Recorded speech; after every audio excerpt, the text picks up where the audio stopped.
What had happened was that there was an ex-wife of a surgeon from Sujiatan province who had come to the United States and had made some public statements that there was organ harvesting going on in Sujiatan, and that her husband, in fact, was doing it, and she knew about it from him, and she was kind of a whistleblower saying that this was happening.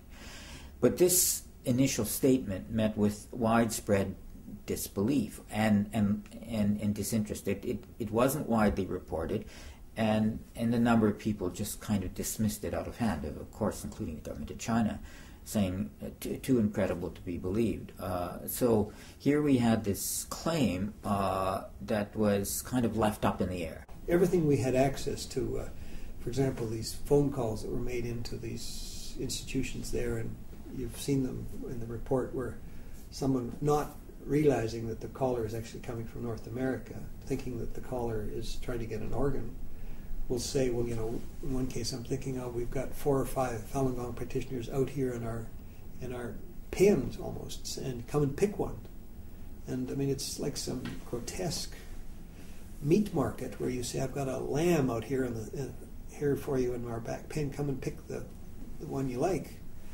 And now, not everybody, it's very clear, important to say that not all these centers would admit this, but at about 15 of them, people would, for reasons of perhaps vanity or candor, or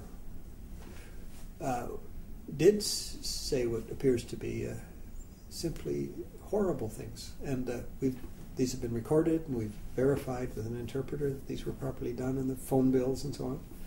And there it is. And it really says it all, that people are treating fellow human beings as being simply packages of organs where you can come and pick out what your need is, with computer matching and with blood matching and all these things that you have to do first.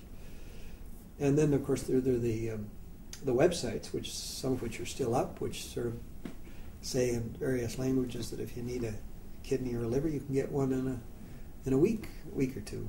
And other countries, in Canada, you wait years for a kidney or a liver.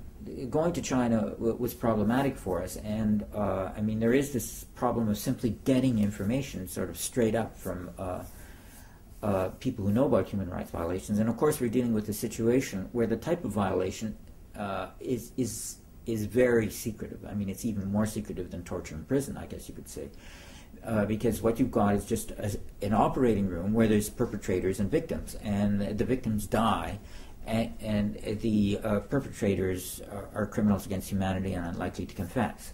And the scene of the crime is just antiseptic afterwards, cleaned up. So there's nothing, we can't really wander into an operating room, even where the transplant has occurred, and find, or the harvesting has occurred, and find anything in particular. So we had to develop our own methodology, not just I mean, obviously we didn't know to start off with whether the claim was true or not true, and so we had to figure out what would prove it and what would disprove it, given the, I guess you could say, epistemological limitations that we had, given the repression on information China imposes upon people trying to find out about human rights violations in China, and we developed kind of 18 different approaches, basically listing all the different ways that this claim could either be proved or disproved.